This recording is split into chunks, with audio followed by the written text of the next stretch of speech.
రాజా రామచంద్ర భగవానికి జై. భగవంతుడు కూడా కలిపి తోలుతాడట. ఇప్పుడన్నా ఏమన్నా భక్తిలో ముందటికి వచ్చి నా దగ్గరికి చేరుతాడేమో నా బిడ్డ అని ఆ జీవుడిని పంపుతాడట లోకం మీదకి. వీడికి వచ్చి ఏం చేస్తున్నాము అంటే ఎవరి వాళ్ళకే సాక్ష్యం. ఏమి చెయ్యాలి, ఏమి చెయ్యద్దు, ఏం చేస్తే ఎదుగుతాము, ఏం చేస్తే ఎదుగుతాము, ఏం చేసి మనం పుట్టినాము, ఏం చేసి మనం కడతీరుతాం. ఇవన్నీ మాటలు ఇప్పుడు మన వాళ్ళందరూ చెప్పింది. జీవుడు అనేటువంటిది వచ్చేటప్పుడు తెచ్చినదేమున్నది? ఏమి లేదు. వెళ్ళేటప్పుడు తీసుకుపోయేదేమున్నదా? ఏమి లేదు. అద్దె గొప్ప లోకం అంతేరా తమ్ముడు, వద్దు పొమ్మనగానే వదిలేసి పోవాలి. ఎంత అంటే ఇంటి వాళ్ళందరూ నిందించారు నన్ను. ఇల్లు ఎంత పెద్దగా నన్ను కట్టుకోనండి. నీ జన్మ ఇల్లు ఎప్పుడు కట్టుకుంటావు? ఏమి చేసి నీకు ఇల్లు కావాలి? ఈ జన్మ వచ్చినందుకు ఎంత పెద్ద ఇల్లు అయినా ఇడిచిపెట్టి పోయిండు. మన పెద్దలందరినీ ఇడిచిపెట్టిపోయిండు, మనం కూడా ఇడిచిపెట్టిపోతుంది. దీని కొరకు కాదండి మనం వచ్చింది, బతికింది. కానీ భగవంతునికి దగ్గరవటానికే వచ్చినమాట ఈ జన్మ. 21,600 సార్లు మనం శ్వాస తీసి విడిచిపెడతామన్నమాట. మనకు తెలియకుండానే శ్వాసలన్నీ ఒడిసిపోతాయి. 50 ఏళ్ళు వచ్చినాయి, 60 ఏళ్ళు వచ్చినాయి అని అందరు చెప్పుకుంటారు. వచ్చినాయా?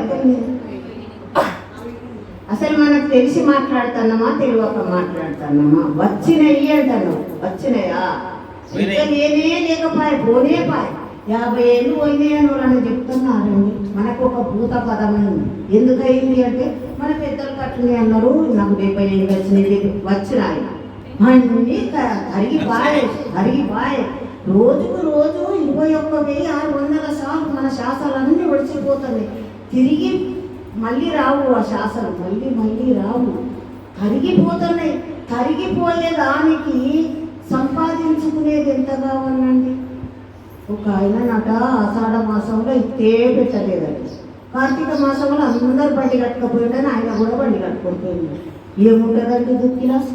ఇట్టే లేదా అన్నట్టు ఈ జన్మ వచ్చినందుకు 21,600 సార్లు మనం శ్వాసం తీసి ఇడిచిపెడతాము. ఎంతమందికి రుణమై ఉన్నాము? ఇప్పుడు ఈ అమ్మ చెప్పినట్టు తల్లిదండ్రికి రుణమై ఉంటాం. ఎందుకుంటాం? తల్లిదండ్రులని సేవ చేయకపోతే రుణమవుతాం, సేవ చేసినా చేసుకోకపోతే రుణమవుతాం. మన శ్వాసకు మనను భగవంతుడు గుర్తించింది కాబట్టి మనం భూదేవి మీద ఉన్నందుకు భూదేవికి లేచి ఏం పని చేస్తున్నావు? నువ్వు పొద్దున లేచి దండం పెడుతున్నావు ఆ భూదేవికి. ఒక్క పిల్లగాన్ని ఎత్తుకోమంటే 10 ఏళ్ళ పిల్లగాన్ని ఎత్తుకుంటే బరువు అవుతుంది అంటావు. 70-80 కిలోల బరువు ఉన్నావు. నిన్నెత్తుకున్న భూదేవికి నువ్వు ఏం చేసి తీరుతావు? ఎట్లా చేసి తీరుతావు? పొద్దున లేచి దండం పెట్టుకోవా? నువ్వు ఏ పైన పడుకో, ఏ నన్న పడుకో, 3 సార్లు భూమి దండం పెట్టి లేవా? నువ్వు ఎంత రుణపడున్నావు అనుకుంటావు? నీకంటే వీలే కాదు, అందరం నేను నువ్వు అందరం ఉంది. చేస్తేనేమో కొంత నిత్యాన్న తీరుతుంది, అసలైతే తీరదండి. ఎందుకు తీరది అంటే ఈ జన్మ వచ్చినందుకు మనం ఏం చేసుకొని కడతీరాన్నో, ఏం చేసుకొని పోవన్నో, మహాత్ములు చెప్పిన మాటలు పట్టుకొని మనం ఎట్లా బాగుపడానో మహాత్ములు ఎందరో చెప్తారు. మనకు జ్ఞానము అనేటువంటిది వచ్చింది. పశువు పక్షులు క్రిమి కీటకాలు 84 లక్షలల్లా అన్నిటికీ భార్యాభర్తలు ఉన్నారు, అన్నిటికీ పిల్లలు ఉన్నాయి, అన్నిటికీ గూడున్నది. చిన్నగానో పెద్దగానో ఎట్లనో తడిసిపోయి కొంతైనా గూడు కట్టుకొని ఉండేది కొంతైనా. అన్ని జీవరాశులకు జన్మకు ఆధారం దొరికింది, భార్యాభర్తలు, పిల్లలు, ఇల్లు అన్నీ. కానీ మనిషి అయిపోతే ఏం దొరికిందండి మనకు? జ్ఞానం దొరికింది. ఇది మంచి, ఇది చెడు అని మనం తెలుసుకుంటాం. మరి మంచి ఏది, చెడేది? నీ మీద నీకే దయ లేదు, నువ్వు పిల్లల మీద దయ చూపించుతావు. ఎంతవరకు దాకా చూపించుతావు నీ పిల్లల మీద దయ? నీ చేతిలో ఉన్న డబ్బు, నీ చేతిలో ఉన్న ఆస్తి వాళ్ళ చేతిలో పోయేదంతా నీకు భ్రమ ఉంటుంది. నీళ్ళు ఎప్పటికీ కిందికి పోతాయి, నీళ్ళకి ఎక్కాయి అంటే ఇప్పుడు యంత్రంతో ఎక్కుతున్నాయి. ఆ ఎక్కుడు కాదు, నీళ్ళు ఎప్పుడు కిందికే పోతాయి. మనము కూడా పిల్లలను చూసుకొని దీనికి తప్ప నాకు బతికే లేదనుకుంటాం. పిల్లకు తప్ప నాకు బతికే లేదంట. ఎంతవరకు దాకానండి? నీవు చేత కాకుండా ఏదాక నీ చేతుల పైసలు లేకుండా అయినాక నిన్ను ఎట్లా చూస్తారని చెప్పండి. యువల తల్లులైనా యువల పిల్లలైనా అందరికీ మనం డబ్బన యాస్టకు వచ్చి సాగు రాకపోయంటే అరుడేక చచ్చుడు ఎప్పుడు అంటారు. ఓ కొడుకు వచ్చే కొడుకో బిడ్డనో యువలో నువ్వు ఎంత ప్రేమగా సాధినా నా వారిని బ్రహ్మ జంతకుమా నీ వారు ఎవరు కారుసుమా నీవు తల్లని నీ ఎంటను పడి నీ వారు ఎవరు వారుసుమా ధనము ధనంబని కలువరించదు ధనమి నీకు ధనమగుడు ధనము కొరకు నీ తండ్రులు సైతం తన్నగ వత్తులు చూడు. ఎంతమందిని చూస్తలేమండి ప్రపంచం మీద, రకరకాల వాళ్ళ మందిని చూస్తాను. డబ్బు మన చేతులు ఉన్నా మనం ఎమురోలే దాంట్లో పడతాం వాళ్ళకి ఇచ్చేదాన్ని. తను సంపాదించినప్పుడే దానంబు చేయవల తన ధనం పైన తను దాసిన ధనము తాకనియ్యడు. ఏ కొడుకు తాకనియ్యడు నువ్వు దాచిపెట్టిన ధనము. నీ చేతులు ఉన్నప్పుడే నీకు స్వతంత్రం. అంటే నీకు దానం చేయమంటలేను, యువలకు ఇయ్యమంటలేను. ఇవ్వకుంటే ఇచ్చుకోండి, ఇస్తే మీకేం పుణ్యమో ఇవ్వకుంటే మీకేం పాపమో నాకు తెలియదు. అదంతా మాత్రలకు తెలుసు. మనం ఎందుకు వచ్చినామో ఎట్లా వచ్చినామో ఏం చేసుకొని మనం కడతేరుతాం. పెట్టి పుట్టి పడి నువ్వు పెట్టే పుట్టకపోతే పుట్టెట్లా పడతావు? ఏమున్నది నీకు ఆధారం పట్టేందుకు? పెట్టినప్పుడు నువ్వు పుట్టినప్పుడు పెట్టు, మళ్ళీ పుట్టైనా పడతావు. కానీ రెండింటికి రెండు దూరం చేసుకున్నావా నీకు స్వతంత్రమైనటువంటిది లేనే లేదు. 21,600 సార్లు శాసలు అంటే ఏందో అనుకునేది. మనకు తెల్లవారు లేచి నుంచి మనం రేపటి కనుక 21,600 సార్లు శాసలు తీసి పెట్టుకుంటాం. శాసకు ఒక్కంటికి నామం చేయాలని ఇష్టం వచ్చిన దేవుడు అండి. ఈ దేవుడని నేను చెప్పలేను. ఎందుకు చెప్పలేను అంటే మనకు ప్రేమ ఉన్న దేవుడిని పట్టుకుంటాం.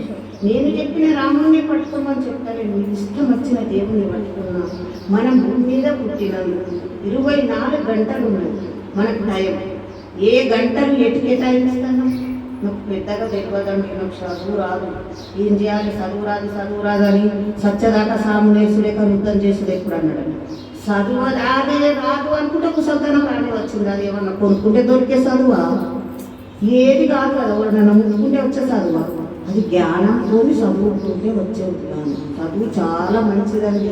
మీరందరూ అదృష్టవంతులు చదువు వచ్చిన వాళ్ళు. ఇక నా సొంతలో బొంత కంపెనీ ఎట్లుంటుంది? ఎవ్వరికి చూడైనా మామూలే ఉంటుంది, శ్రీమంతం కాదండి. శ్రీమంతమే ఉండదు. కానీ దరిద్రం కానీ భగవన్నామంలో ఎన్ని గంటలు గడుపుతున్నాము, ఎన్ని గంటలు గడపాలి, నా మీద నాకు దయ ఎప్పుడు ఉడుతుంది. నేను మంది మీద దయ గురించినంత కూడా మన మీద దయ గురించుకుంటా. ఏ చుట్టం వస్తేనో భయపడి ఉంటుంది. లేని వాళ్ళు కూడా అప్పు చేసి అయినా కానీ చుట్టానికి మంచిగా పెట్టాలంటే ఏమవుతుందండి? చుట్టాలు దొంగలు, సుతులు రుణస్తులు, కాంతలు సంసార కారణం. అట్లా మెడబట్టి ఒక చుట్టాలు. కానీ చుట్టం ఏం చేస్తుంది? వాళ్ళ ఇంటికి పోతే కమ్మ పెడుతుంది కాబట్టి నీ ఇంటికి అయితే కమ్మ పెడుతుంది. అది ఏమొచ్చింది నీకు లాభం? వాళ్ళతో మాట్లాడమంటే 24 గంటలల్లా ఎంత భగవంతుడికి కేటాయించేది ఉంది. మనిషి అయి పుట్టినందుకు మనం మనసులమా కాదా? మనసులం. జ్ఞానం లేదా? ఉన్నది.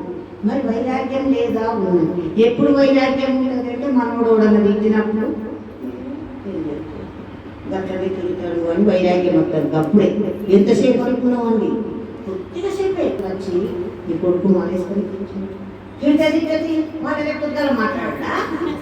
ఓ నువ్వు అంత పెద్ద త్యాగం చేసినట్టు. నువ్వు సగలెత్తుకుంటావు. కొడుకు ఎంత కొడుకోడైనా కొడుకు పోయేది అంటే అదే మాట ఒక కూడదంటే కూడదాన్ని పోయేది అనదు. గట్టనే చేస్తుంది.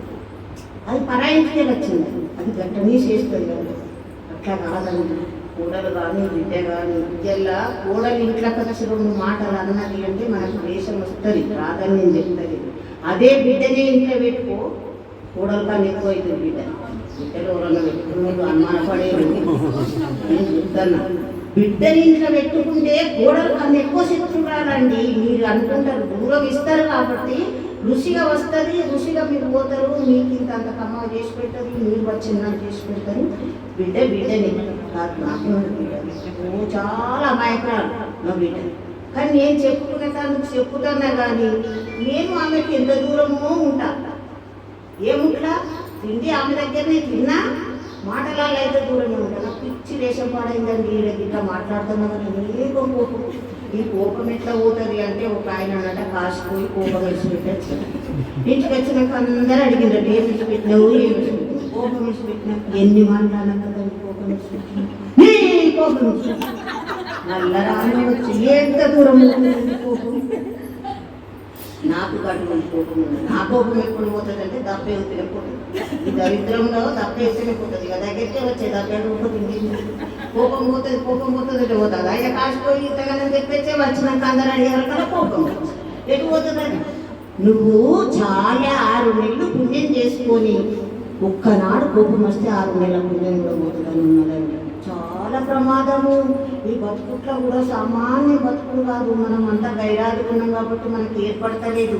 మహాత్ముల దగ్గర ఉంటే మన కథలేందో, మన పనులేందో, మనం చేసే శాస్త్రం ఏందో, మనం మాట్లాడే మాటలు ఏంటో, ఏ మాటతో ఎంత జారిపోతుంది, ఎంత విసుకొస్తుంది, ఎంత దానికి ఎన్ని పెనాల్టీల మీద పడతాయో చెప్పలేనంత ఉంటుంది. మహాత్ముల దగ్గర మాటలు చాలా బాగున్నాయండి.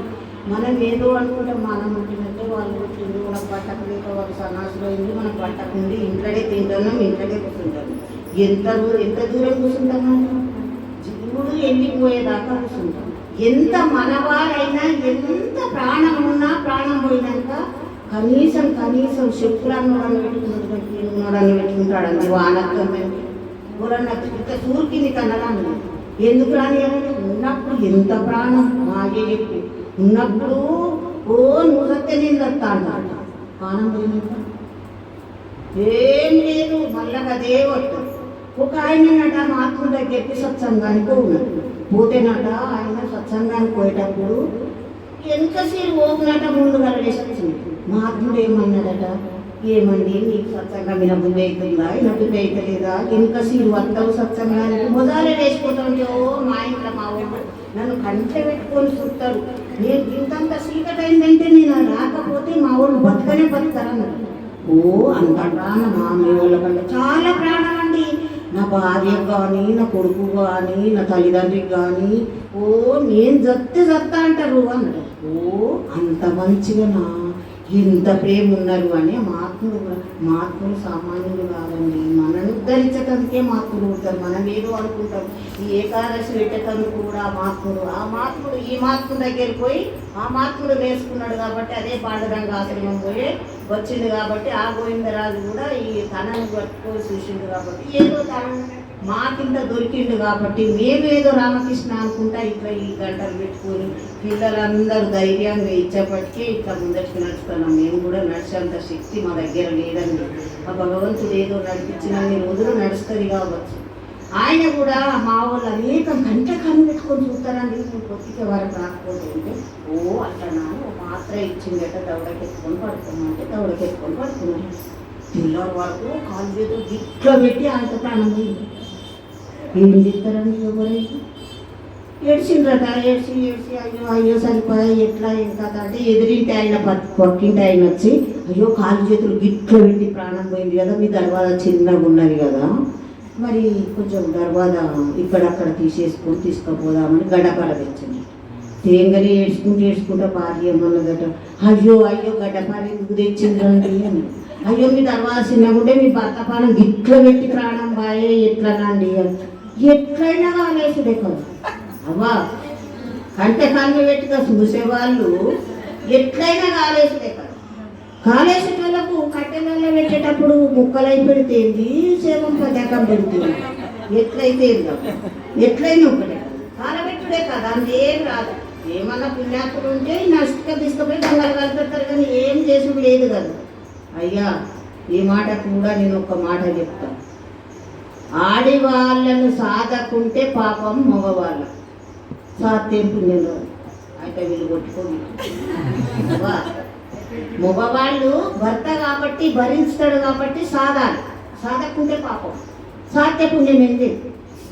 మగవాళ్ళు ఎంత పుణ్యం చేస్తారో అనేది సగం వస్తుంది ఆడివాళ్ళు. ఆడివాళ్ళు ఎంత మంచి వాళ్ళండి.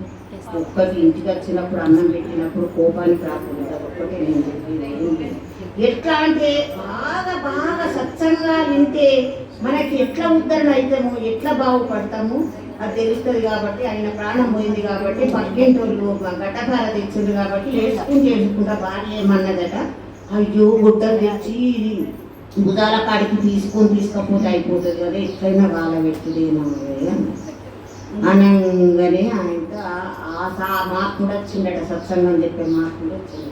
వచ్చేవాడికి అయ్యా నీ దగ్గరికి సత్సంగానికి ఖర్చు కాదా, ఎంత పానం పోయింది అయ్యా అనుకుంటే ఎంత అలకాలు చూస్తారండి ఎవరన్నా మార్పులు వచ్చింది, చాలా అలకాలు చూస్తారు. వాళ్ళింత జ్ఞానం ఇస్తే మనం బతికినందుకు భూమి మీద ఉన్నందుకు మనం ఏం చేసుకొని పోవన్నో ఏదన్నా కొంచెం అలా దొరుకుతుంది అనుకో అన్నా, ఏం లేదు అయ్యా నీ దగ్గర సత్సంగం వచ్చేటప్పుడు ప్రాణం పోయింది, గీత పని అయిపోయింది అంటే ఒక గ్లాసుల మంచి తీర్థం పట్టుకురండి పట్టుకొచ్చినాక ఏదో మంత్రం చేసిండట. అయ్యా అంతకు ముందు ముసలి ఏడ్చిండట. ఏడతారు ఇప్పుడు ఒక మీద కూడా అందరూ ఏడతారు. ఏం లాంఛనంకి వేసే వాళ్ళు కొందరు ఉంటారు, మంది కొరకు వేసే వాళ్ళు కొందరు ఉంటారు, ప్రేమ కొద్ది వేసే వాళ్ళు కొందరు ఉంటారు. నువ్వు నేనన్నా పోకపోతే కొడుకా, నువ్వుంటే ఇంత చదువుకుందు కొడుకా అని ఏడ్చిండట. ఈ మహాత్ముడు వచ్చేవారు, ఈ మహాత్ముడు వచ్చినాక మంచి తీర్థం ఇచ్చేయమన్నట. మీరు ఎవరు తాగితే వాళ్ళు చనిపోతారు, ఆయన వేస్తారు. నింగనే పీను దగ్గర కూర్చున్న ముసలమ్మ వెనుక జరగలేదు ఎడ తాగమంటారు, నేను పోతాను అనగానే అమ్మ నువ్వు తాగుతావు, నేను తాగుతుంటే మా తాగుతుంటే నాకు సాగు వచ్చింది నయమే, ఒళ్ళెక్క దొడ్డమంటారండి సాగు వచ్చింది వట్టిగానే ముసలోళ్ళు కూడా బెదిరియకూడదు సాగు వచ్చింది నయం అంటే వట్టిగా నన్ను అంటారు వాళ్ళు, నిజానికి అన్నారు. ఒక ఆమె కట్ట కోడి పోయిందట, గొర్రెలు కొత్త అని మొక్కింది, కోసిపిచ్చిదానా 10 రూపాయల కోడి 50 రూపాయల గొర్రెలు ఎట్లా కొత్తాను అన్నట్టు, అది దొరకని అన్నట్టు ఈమె కూడా కొడుకా నువ్వుంటే నన్ను ఇంత చేసుకుంటూ నేను పోదండి అన్నందుకు ఆ మహాత్ముడు అమ్మ నువ్వు తాగుతావు అంటే తాగుదంటి నా ముసలాయనకి ఎట్లా అన్న. మరి ముసలయ్య నువ్వు తాగుతావు తాగుంటి కానీ నా ముసలి ఎట్లా అన్న. ఇద్దరు ఒక్కనాడే కట్టకట్టుకుపోతారు ఇద్దరు అక్కడే అన్నారట. మరి పిల్లగాడిని అడిగిండట, నాయన నువ్వు వస్తావు ఆయన మీ నాన్న లేస్తాడు, అమ్మా నేనెందుకు తాగుతావు అన్నాడు. ప్రాణం మీద ప్రాణం లేనోడు ఉంటాడని అందరికీ ప్రాణమే బతకన్నాను. ఇప్పుడు తిట్టినా కొట్టినా ఏమన్నా కానీ రేపు పొద్దుగల మళ్ళీ మాట్లాడా అనుకుంటాడు, అంత ప్రాణం ఉంటుంది. కాబట్టి భార్యను అడిగితే ఏమన్నదట, అమ్మా నీకు మరి ఆయన లేస్తాను ఇంకా ముసలోళ్ళ సావలే నాకేమొచ్చింది అన్నాడు. ముసలోళ్ళ మీద అంతగా ముసలోళ్ళ మీద పెట్టి వాళ్ళే సావలే నాకేమొచ్చింది, నేనెందుకు పోతా నేనెందుకు పోతాను మాత్ర ప్రభావం అయిపోయింది. కాబట్టి ఆయన లేచి కూర్చున్నాడు. లేచిన ఆయన మార్పు తెచ్చిన మాత్ర అది ప్రభావం దిగిపోయింది కాబట్టి ఆయన లేచిండడు. లేచే వరకు ఇవన్నీ కనబడ్డాయట. ఏమైంది నాకు నిద్ర పట్టిందా, నాకు ఖాళీ లేకుండా అయిందంటే, అయ్యో నువ్వు ప్రాణం పోయింది, ఇట్లా ఖాళీ ఎదురు పెట్టుకొని ప్రాణం పోయింది, ఇక నిన్ను తీసుకుపోతానికి చిన్నగా దర్వాదా నేను చీరలు కొట్టుకొని తీసుకుపోతాం అనుకున్నాను. నీ భార్యనేమో ఇట్లయినా చచ్చిపోయింది కదా, కాలు రెతులు కొట్టుకొని తీసుకుపోయేదానికని నీ భార్య ఉంది. ఈ మాత్ర ఇచ్చి ఇవన్నా మంచి తీర్థం తాగితే నువ్వు లేస్తావు, మా ఆయన చనిపోతాడు, నువ్వు తాగితే నువ్వు చనిపోతావు అంటే నీ తల్లి కానీ తండ్రి కానీ భార్య కానీ నీ కొడుకు కానీ ఎవ్వరు ఒప్పుకోలేదు అంటే కొంచెం వైరాగ్యం ముట్టిందట. అప్పడుతుంది నిజమైనటువంటిది పరమాత్ముడు తప్ప ఇంకోటి ఏమి లేదని. 24 గంటలు అన్న దానికి 6 గంటలు సత్సంగం చేసుకోవన్నట్టు, 6 గంటలు నిద్రపోవన్నట్టు, 6 గంటలు వివారం చేసుకోవన్నట్టు. ఇంకా 4 గంటలు ఇంకా 6 గంటలు ఏం చెప్తారు? ఇప్పుడు నాకే వచ్చినాయి కదా. ఒక 6 గంటలు నిద్ర, 6 గంటలు వివారం, 6 గంటలు మీ ఇంటి సంసారం ఏదన్నా చేసుకో. ఏం చేసిండు నేను 6 గంటలు? ఇప్పుడు నేను నిలదీస్తలేను, ఇంకా నాకన్నా పెద్దోళ్ళు ఉన్నారు ఎవ్వరి ఇంటికి పోయినా గంట అయినా అవుతుంది. ఏం చేసినావు? నీ గంట వాళ్ళకు అన్యాయంగా నీది వాళ్ళకు వాళ్ళది నీకు బాధలు చెప్పుకున్నావో ఏం చెప్పుకున్నావో బాధ ఎక్కడికి వస్తుందని నువ్వు అనుకున్నావు. ఒకటి కావాలని అది కాలేదే ఎడతాను. నువ్వు అనుకోకపోతే నీకు దుఃఖం ఎక్కడి? నీకు కావాలని కోరిక లేకపోతే దుఃఖమే లేదు. మనిషి పుట్టినప్పుడు దుఃఖ జీవుడు కానే కాడు. ఎందుకు కాడు అంటే నువ్వు నీకు ఇది కావాలని అనుకున్నావు, ఎదురింటి పెద్ద బంగులు ఉంది మనకు కావాలను అంటే కదా ఏడుచుడే ఉంటుంది. ఎందుకు ఏడవాలి, ఎందుకు అది కావాలని అనుకోవాలి, గుడిసె రాలదా, ఏది ఉంటే కదా చాలదా, నాకు అంత చూడలేదు నేను చెప్తాను. అది బాగా బాగుపడాలంటే ఎప్పుడు ఏడికి పోయినా, ఏ తల్లి దగ్గరికి పోయినా నువ్వు ఎంత జపం చేసినావు, ఎంత ధ్యానం చేసినావు, ఏ దేవుణ్ణి యాద చేసుకున్నావు, ఒక్క గంటనైనా భగవంతుడికి విడిచిపెట్టినావా, పిల్లవారి దేశం నుంచి కొద్దిగా కనుక ఏం చేసుకుంటే మనకు పొద్దు పుట్టింది, మనకు అదే దడదడ పెట్టుకుంటే కనీసం ఈడ ఉన్న వాళ్ళన్నా ఒక్క గంట భగవంతుడికి కేటాయించినట్టు మనమందరం సమానస్థలమైతం. మనం కూడా ఒక మార్కులతో సర్గంట కూడా ఆ బ్రాహ్మీ ముహూర్తంలో చేసినప్పుడు కానీ, పన్నప్పుడు కానీ, ఎప్పుడన్నా కానీ నువ్వు కొద్దిగా వరకు ఒక గంట చేసుకుంటానంటే ఈ సత్సంగం వచ్చినందుకు, ఏకాదశి జరిగినందుకు, మేము ఈ హైదరాబాద్ వచ్చినందుకు, మీరు కూడా కొంచెం భగవాన్ మీకు ఇష్టం వచ్చిన ఆ అమ్మన్నది రామన్న కృష్ణన్న ఒక్కటేనండి. ఇస్కాన్ టెంపుల్ వాళ్ళు కృష్ణ అంటారు, కుమ్మోదాలు మనం రామ అంటారు. రామన్న కృష్ణ అన్న అంత సమానం. రామకృష్ణ కాదు, పోషమ్మ అన్న సమానం. పోషమ్మ ఏం తింటానన్నదండి, మన కోరికలు దిక్కుబడి అది కమ్మగా చేసుకొని తినాలని అనుకొని ఆమె పోతారు, కానీ ఆమె ఏమన్నా తింటారు. వట్టిగా భూమి మీద ఇంత రక్తం బారబోసి మెచ్చిందట, దాని మీద నీళ్లు దాటి అది గురుగ్గు అనే వారికి మెచ్చిందట. అది మెచ్చి నీకు ఇచ్చినాడు. ఏమిచ్చింది? పాపం ఇచ్చింది. ఎన్ని ముక్కలు తింటామో అన్ని అవతారాలు ఎత్తన్నట. ఇప్పుడే మన వాళ్ళందరూ చెప్పింది. నేను అట్లా చెప్పలేను. ఎందుకు చెప్పలేనంటే గురువు అయినోడే చెప్పన్నట్టు. గురువు కాని వాళ్ళు అరుగతి తీసుకోవద్దట. సత్సంగం వినేవాళ్ళు, భక్తి నేర్చుకునే వాళ్ళు 6 నెలల నాడు చచ్చినట్టు అన్నట్టు. మా అయ్యే చెప్పు ఇవన్నీ మాటలు. ఏడ ఉసుడు ఇన్నా 6 నెలల నాడు చచ్చినట్టు అన్నట్ట. కానీ నేను బతికినా, నాకు భక్తి వచ్చింది, నేను మంచిగా ఉన్నా, నువ్వు మంచిగా లేవు, మంచిగా ఉండాలని నువ్వు కోరుకుంటే కూడా భక్తిలో మంచిగా ఉండాలని కోరుకోవాలి, ధనంలో మంచిగా ఉండాలని కోరుకోకు. నాకు సైలేసు లేదు, నాకు అయిపోతుంది. కానీ మనమందరం కలిసి కనీసం అమ్మ చెప్పింది, నేను పొద్దున్న లేచి నుంచి సాయంత్రం వరకు కానీ కొంచెం నియమం పెట్టుకోవాలి. నేను పెద్ద మనుషులు కాదు చెప్పేందుకు. ఒక సంచిలో బియ్యం ఉన్నాయి, ఎట్లా పట్టుకుంటారండి చెప్పు, ఎందుకు కొలుసుకుంటారు? గిన్నె అయితే మనకు తాగుతాయి. 24 గంటలన్నా మనకి ఇంత అయితే మనం బాగుపడతామని ఉండద్దా? మన ధనములో కూడా ఆ ధనము పెద్ద ధనం అండి. దొంగోడు తీసుకపోయేది కాదు, కొడుకు వంచుకునేటోడు కాదు. మనకు చాతగానప్పుడు, చాతరైనప్పుడు ఒకటికి 2 పనులు అండి. అయితే తింటదైతే తిడుతుంది, అందరు తింటారు. చెప్తానా, 2 పనులు కాకుండా 3వ పని కూడా మనకు భగవాన్ నామంలో మనకు చాలా బాగుపడే అదృష్టాలు ఉన్నాయి. ఎట్లా ఎప్పుడో ఏ యాళ్ళనో వెళ్ళిపోతున్నాదిరా, చెప్పకాకరు రెప్పపాటును ఎదిరిపోతున్నాదిరా. బాల్యమందో బలుగు తీరిన ముసలి అందో, ఎప్పుడు పోతామో తెలియదు. మనకి ఇవాళకే టైం రాసుకొని కూర్చున్నది, మనకు తెలుస్తలేదు. 7 రోజులలో ఎప్పుడు తెలిసిపోతుంది. 7 రోజులు కావు, ఎప్పుడు వచ్చినా 7 రోజులు, మనకునే 7 రోజులు. ఈ 7 రోజులల్లా ఏ వారంలోనో మనకి ఇవాళకే సిద్ధమై తెచ్చుకున్నాం. దాని కొరకు మనం ఎంత ధనం సంపాదించుకోవాలంటే అంత ధనం నామధనమే సంపాదించుకోవాలి. రాజా రామచంద్ర భగవానికి జై.